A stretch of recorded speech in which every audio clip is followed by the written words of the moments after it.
नमस्कार, मैं हूं आपके साथ सोनम रावण की शुरुआत करेंगे। बलरामपुर जिले के शंकरगढ़ विकासखंड में शाला प्रवेश उत्सव उत्साहपूर्वक मनाया गया। कार्यक्रम में सामरी क्षेत्र की विधायक उद्देश्वरी पैकरा मुख्य अतिथि के रूप में शामिल हुई।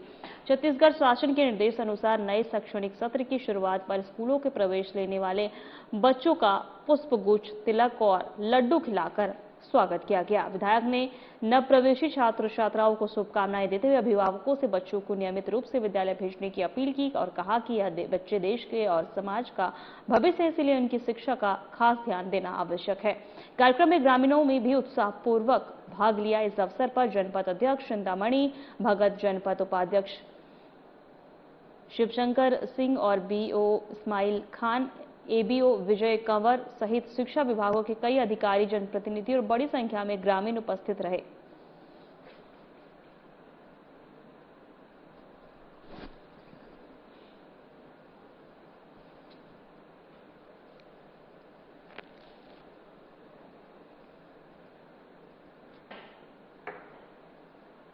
बिलासपुर प्रेस क्लब में हमर पहुना कार्यक्रम में वरिष्ठ पुलिस अधीक्षक रजनीश सिंह ने शिरकत की और पत्रकारों से संवाद किया। उन्होंने बताया कि बिलासपुर पुलिस ने गंभीर अपराधों में 22 आरोपियों को आजीवन कारावास दिलाया और अपराध से अर्जित करीब 9.5 करोड़ रुपए की संपत्ति जब्त की। महिला एवं बाल अपराध, नशे के खिलाफ अभियान और साइबर अपराध रोकथाम को पुलिस की प्राथमिकता बताते हुए उन्होंने ग्रामीण क्षेत्रों में हमर संगवारी समूहों के माध्यम से जागरूकता अभियान की जानकारी दी। वहीं अपने पुलिस सेवा के अनुभव साझा करते हुए उन्होंने स्मार्ट पुलिसिंग, जन विश्वास और पुलिस कर्मियों और कल्याण पर भी जोर दिया। युवाओं से कानून व्यवस्था बनाए रखने, समाज हित में कार्य करने और अपराध की सूचना देकर जिम्मेदार नागरिक बनने का आह्वान किया। वहीं कार्यक्रम के अंत में प्रेस क्लब अध्यक्ष अजित मिश्रा ने एसएसपी का शॉल और श्रीफल और स्मृति चिन्ह भेंट कर सम्मान किया।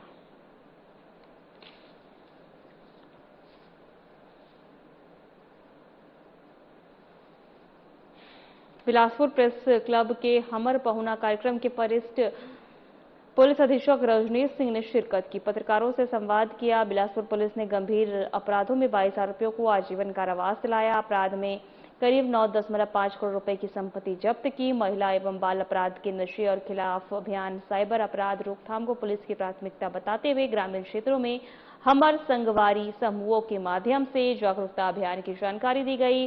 पुलिस सेवा का अनुभव साझा करते हुए उन्हें स्मार्ट पुलिसिंग, कल्याण पर जोर दिया।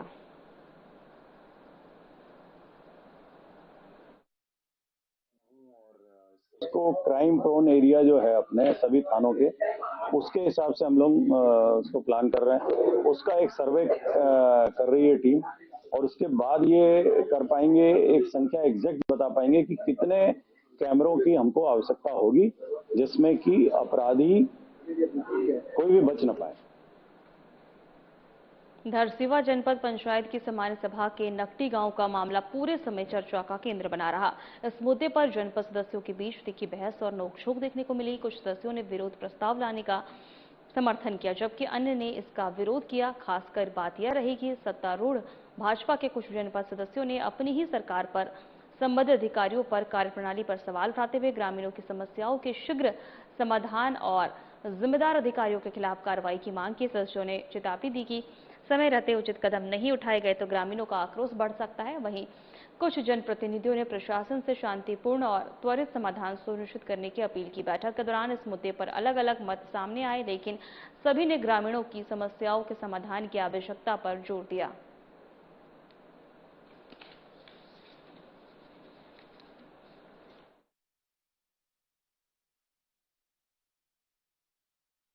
धरसीवा में आज सामान्य सभा की बैठक था, जिसमें दुखद की बात है कि शासन ने हमारे जनपद पंचायत धरसीवा के अंतर्गत आने वाला नकटी गांव का पूरा धुंधिल कर दिया और ये दुखद घटना है। इसका मैं आज हमारे जनपद पंचायत के सामान्य सभा बैठक में यह प्रस्ताव लाने की कोशिश किया और यह प्रस्ताव निंदा प्रस्ताव, मैं चाहा कि निंदा प्रस्ताव हो, लेकिन सहसम्मति नहीं बन पाई और यह निंदा प्रस्ताव नहीं आ पाया, जिसको मैं पूरा क्षेत्रवासी को यह कहना चाहूँगा और पूरे प्रदेशवासी को यह कहना चाहूँगा कि ऐसा कभी सरकार ना आए जो धुंधिल हो और ऐसा निर्दयी हो। आज हमारे जनपद पंचायत धरसीवा की सामान्य सभा बैठक था। आज मैं जोरों शोरों से मैं चाहा कि आज निंदा प्रस्ताव हो, हम निंदा करके भेजे शासन को, सरकार को, लेकिन यह निंदा प्रस्ताव सर्वसम्मति से पारित नहीं हो पाया। इसका मैं निंदा करता हूं और नकटी गांव जो टूटा है इसका मैं दुखद हूं और मैं चाहता हूं कि ऐसा सरकार को समझना चाहिए, वो गरीब का दुख और पीड़ा समझना चाहिए। ऐसी मैं बात बोला और अपने सामान्य सभा की बैठक में नगर पालिका अध्यक्ष श्याम सुंदर अग्रवाल ने जिलेवासियों की ओर से पुलिस अधीक्षक प्रफुल्ल ठाकुर सहित पूरी पुलिस टीम का शॉल और स्मृति भेंट कर सम्मान किया। यह सम्मान अंधे कत्ल और दोहरे हत्याकांड में वृद्धि दंपति की हत्या, 205 किलो अवैध गांजा जब्ती, युवती की गोली मारकर हत्या, 25 वाहनों में तोड़फोड़ जैसे चर्चित मामलों को सफल खुलासा कर आरोपियों को गिरफ्तार करने के लिए दिया गया। वहीं अध्यक्ष अग्रवाल ने कहा कि एसपी प्रफुल्ल ठाकुर के नेतृत्व में जिले के अपराधियों पर प्रभावी अंकुश लगा है और बड़ी घटनाओं का त्वरित खुलासा होने से अपराधियों में भय का माहौल बना है। पुलिस अधीक्षक ने कहा है कि 2 वर्ष पुराने दोहरे हत्याकांड का भी खुलासा किया गया है, जबकि कई थाना प्रभारियों की टीमों में अन्य मामलों में उल्लेखनीय सफलता हासिल की है। इन उपलब्धियों पर पुलिस महानिरीक्षक रामगोपाल गर्ग ने पुलिस टीम को प्रशस्ति पत्र और 1 लाख रुपए की नकद पुरस्कार से सम्मानित किया। एसपी ने नागरिकों से अवैध गतिविधियों और संदिग्ध व्यक्तियों का सूचना समय पर देकर पुलिस का सहयोग करने की अपील की है।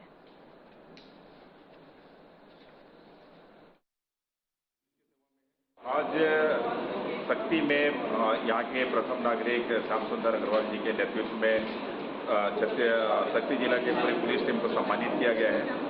निश्चित ही अभी जो शक्ति में जो 2-3 जो बड़ी घटनाएं हुई, बड़े चैलेंजिंग था पुलिस के लिए और इसको हमने चैलेंज में लिया था और चैलेंज में लेके हमने काम किया और हमारी पूरी टीम इसमें लगी थी। हमारे एडिशनल एसपी, एसडीओपी, पूरे थाना प्रभारी और हमारे जितने लोअर स्टाफ है, साइबर की टीम है, एफएसएल की टीम है, उन्होंने पूरा जी जान लगा के काम किया। उसका सही ये रहा कि हम लोगों ने 72 घंटे में इस मामला का निराकरण कर दिया था।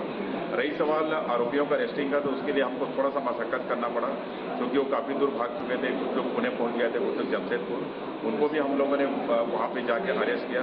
तो निश्चित ही पुलिस के लिए बहुत बड़ी उपलब्धि है और इसमें हमारे रेंज के आईजी सर ने पूरे जितने भी 4-5 वारदात हुई जिसको त्वरित उसमें अनुसंधान करते हुए उनको हम लोगों ने जितने भी इसके आरोपी हैं उनको हमने शिकंजों के पीछे ढकेला है और निश्चित ही ये शक्ति के लिए भी बहुत अच्छी बात है और हम लोग आगे भी बेहतर काम करने की कोशिश करेंगे। और इसके लिए हमारे रेंज के आईजी श्रीमान रामगोपाल गर्ग जी ने 1 लाख इनाम देने की घोषणा की है, जो कि अभी तक ऐसा बहुत ही कम। वक्त तो चला है छोटे से ब्रेक का।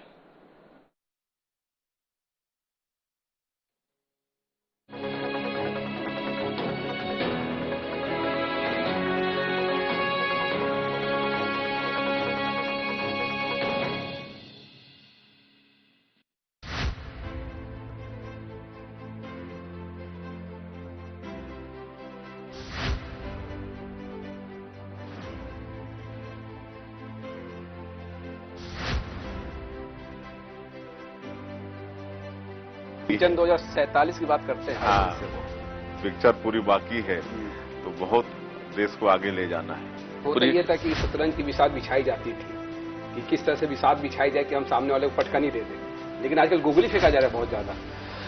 क्या सामने वाले गूगली पर सिक्स नहीं लगा पा रहे, क्या लपक लिए जा रहे हैं? कांग्रेस पार्टी के बैट्समैन तो गोल्डन डक में आउट होने वाले हैं।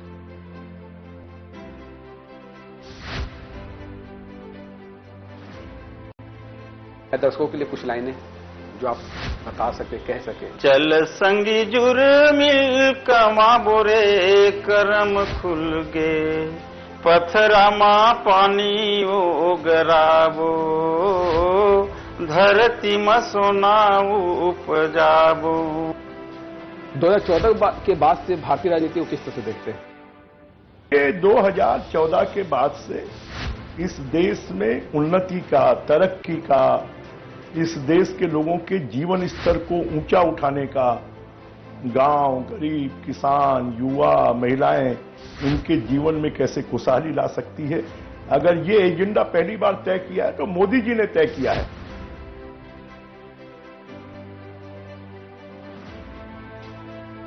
से काम होना चाहिए था जो नहीं हो पाया। नहीं, देखिए सभी ने काम किया है, मैं बिल्कुल ये नहीं कह रहा हूं कि किसी ने काम नहीं किया है। हाँ, विगत सरकार ने भी कुछ किया है परंतु कॉम्प्रोमाइज रही काफी चीजों पर। यह भी सच है। आयुष्मान में जो अभी अनियमितताएं बढ़ती जा रही है निजी हॉस्पिटलों के द्वारा। आपने बहुत बढ़िया किया है प्रश्न पूछकर जी।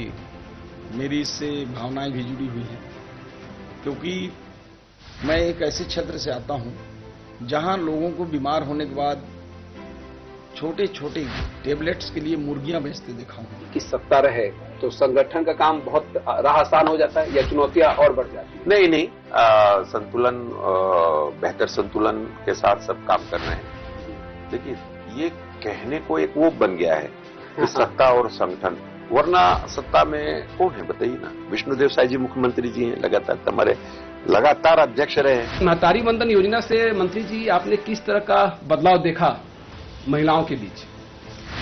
सबसे पहले तो विशेष साधना न्यूज को बहुत बहुत धन्यवाद देना चाहूँगी कि आज मुझे लगता है इस तरह से पहली बार आपसे फेस टू फेस हो रहा है। और दूसरी बात ये है कि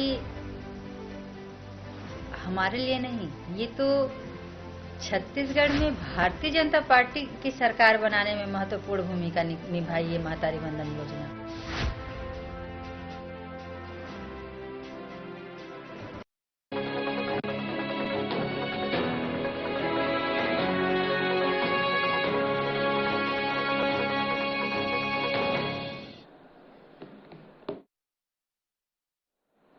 ब्रेक के बाद आपका स्वागत है। खबरों में आगे बढ़ेंगे। कुकदुरु क्षेत्र में पुटपुटा सेदू खार मार्ग पर स्थित गांव के रपटे पर बरसात के दौरान लोगों की आवाजाही जोखिम भरी हो गई है। इस मार्ग में दर्जनों गांव के ग्रामीण प्रतिदिन आवागमन करते हैं, लेकिन अगर नदी में बाढ़ आने पर रपट डूब जाता है तो लोग 3 घंटे तक पानी कम होने का इंतजार करना पड़ता है। कई ग्रामीण मजबूरी में जान जोखिम में डालकर रपटा पार करते हैं। पिछले कई वर्ष से इस स्थान पर एक ट्रैक्टर बह गया था, जबकि एक शिक्षक मोटरसाइकिल सहित बाल-बाल बच गए थे। बाढ़ के दौरान गंभीर मरीजों को अस्पताल पहुंचाने वाली संजीवनी एम्बुलेंस भी सेवा जो है उसकी प्रभावित हो गई थी। वहीं आपको बता दें कि पुल निर्माण की मांग की जा रही है समस्या को समाधान के लिए, ताकि बरसात के मौसम में सुरक्षित और निर्बाध आवागमन सुनिश्चित हो सके।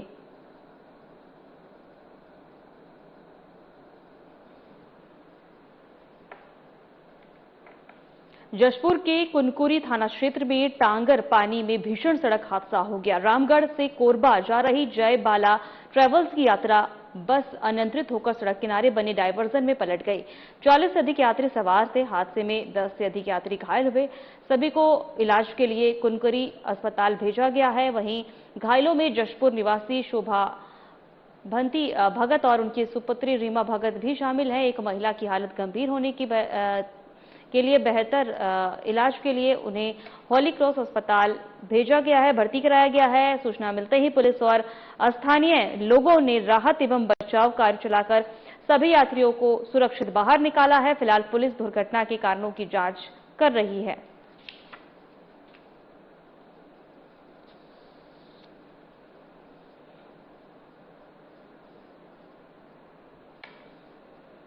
खैरागढ़ ग्राम अवेली में एक जंगली हिरन के अचानक गांव पहुंचने से लोगों की भीड़ जुट गई।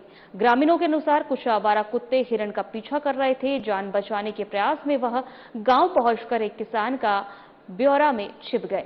वहीं किसान की नजर पड़ते ही उसने कुत्तों को भगाया और अन्य ग्रामीणों की मदद से हिरन को सुरक्षित पकड़कर रस्सी से बांध दिया ताकि वह घबराकर घायल न हो। वहीं इसके बाद तत्काल डायल 112 और वन विभाग को सूचना दी गई। सूचना मिलते ही वन विभाग की टीम मौके पर पहुंची और हिरन का सुरक्षित रेस्क्यू कर उसे जंगल में छोड़ दिया गया। इस दौरान बड़ी संख्या में ग्रामीण मौके पर पहुंचे और हिरन को देखने वालों की भीड़ लग गई। वहीं खैरागढ़ डीएफओ पंकज राजपूत ने बताया कि जंगली हिरन अक्सर चारा और पानी की तलाश में या फिर कुत्तों के पीछा करने के कारण जंगल से भटक कर गांव में पहुंच जाते हैं।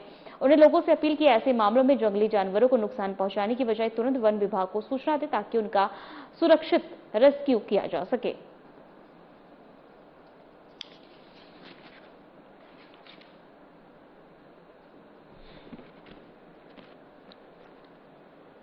बस्तर जिले का सबसे बड़ा ऐतिहासिक महारानी अस्पताल के कायाकल्प और बेहतर सुविधाओं को बढ़ाने की तैयारियां तेज हो गई हैं। इसी का जायजा लेने प्रदेश के स्वास्थ्य मंत्री श्याम बिहारी जायसवाल जगदलपुर पहुंचे हैं और बीजेपी प्रदेश अध्यक्ष किरण सिंह देव के साथ पूरे अस्पताल का निरीक्षण किया गया है। मंत्री ने भर्ती मरीजों से मुलाकात कर उनका हालचाल जाना है और मौजूद स्टाफ सहित डॉक्टरों से बातचीत की है। उन्होंने बताया है कि महारानी अस्पताल में बेडों की संख्या में वृद्धि की जाएगी और अटल आरोग्य लैब की जल्द शुरुआत भी की जाएगी। कई प्रकार के 134 बीमारियों की जांच निःशुल्क में की जाएगी। इसके साथ ही मंत्री में पीडब्ल्यूडी विभाग को कैंसर यूनिट डायलिसिस के लिए भवन निर्माण जल्द ही पूरा करने के निर्देश दिए हैं। वहीं स्वास्थ्य मंत्री ने कहा कि बस्तर में स्वास्थ्य सुविधाओं को बढ़ाने के लिए प्रदेश के मुख्यमंत्री विशेष तौर पर ध्यान दें और देश के 3 जगहों में बनने जा रहे आयुर्वेद संस्थानों को एक बस्तर में लगाने की बात की जा रही है, जिससे बस्तर संभाग के लिए सुविधाएं बढ़ जाएगी और दंतेवाड़ा कांकेर मेडिकल कॉलेज का काम भी जोरों से शुरू हो चुका है। साथ ही नक्सलवाद खात्मे के बाद बस्तर स्वास्थ्य सुविधा से पूरी तरह लैस हो जाए और बस्तर में लोगों को कोई दिक्कत न हो सके।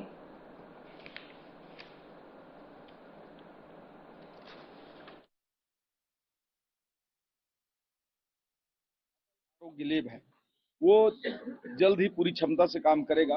उसकी लोकार्पण वर्चुअल सुकमा से कर दिए हैं, परंतु पूरा मशीन स्थापित होने के बाद हमारे क्षेत्रीय विधायक और प्रदेश अध्यक्ष श्री किरण देव सिंह जी उसको विधिवत करेंगे। इस हफ्ते हो जाना चाहिए और पूरे के पूरे 134 टेस्ट होंगे और जो एम्स में टेस्ट होता है सेम वही टेस्ट ही होगा और निःशुल्क होगा। मजे की बात, अगर आयुष्मान कार्ड नहीं भी है फिर भी उस व्यक्ति का निःशुल्क टेस्ट होगा और जो टेस्ट 12,000 14,000 में होता है वो फ्री का होगा पूरे के पूरे टेस्ट। तो इस प्रकार की सुविधा हम यहाँ बढ़ाए हैं और जो कैंसर की यूनिट है उसके भी अभी पीडब्ल्यूडी को निर्देशित किए हैं समय सीमा पर काम को पूर्ण करें। डायलिसिस यूनिट का भी निर्माण कार्य हेतु प्रक्रिया चालू हो। बलरामपुर जिले में अंतर्राज्यीय अपराधों का प्रभावी नियंत्रण और सीमावर्ती राज्यों के बीच बेहतर समन्वय को लेकर महत्वपूर्ण पहल की गई है। वाड्रफनगर स्थित पीडब्ल्यूडी रेस्ट हाउस में 4 राज्यों के पुलिस अधिकारियों की मौजूदगी में अंतर्राज्यीय बॉर्डर मीटिंग आयोजित की गई है। बलरामपुर पुलिस के मार्गदर्शन में आयोजित अंतर्राज्यीय बॉर्डर मीटिंग में छत्तीसगढ़, उत्तर प्रदेश, मध्य प्रदेश और झारखंड के पुलिस अधिकारियों ने भाग लिया है। बैठक की अध्यक्षता एसडीएम वाड्रफनगर और एसडीपीओ राम अवतार ध्रुव ने की है। इस दौरान बैठक में अवैध रेत उत्खनन और परिवहन, मवेशी तस्करी, गांजा, शराब सहित अन्य मादक पदार्थों की तस्करी, वारंटियों की गिरफ्तारी, बॉर्डर चेक पोस्ट पर नियमित जांच, साइबर अपराध और सीमावर्ती क्षेत्रों में आपसी समन्वय जैसे महत्वपूर्ण विषयों पर विस्तार से चर्चा की गई। अधिकारियों ने कई राज्यों में विवेचनाओं के दौरान आने वाली समस्याओं पर विचार विमर्श किया और किसी भी अपराध की सूचना मिलने पर तत्काल एक दूसरे का सहयोग करने पर सहमति जताई है। बैठक के दौरान सीमावर्ती क्षेत्रों में त्वरित सूचना आदान प्रदान और बेहतर समन्वय के लिए सभी संबंधित पुलिस का अधिकारियों का एक साझा व्हाट्सएप ग्रुप भी बनाया गया है, जिससे अपराधियों पर प्रभावी कार्रवाई और सीमावर्ती क्षेत्रों में कानून व्यवस्था को मजबूत किया जा सके।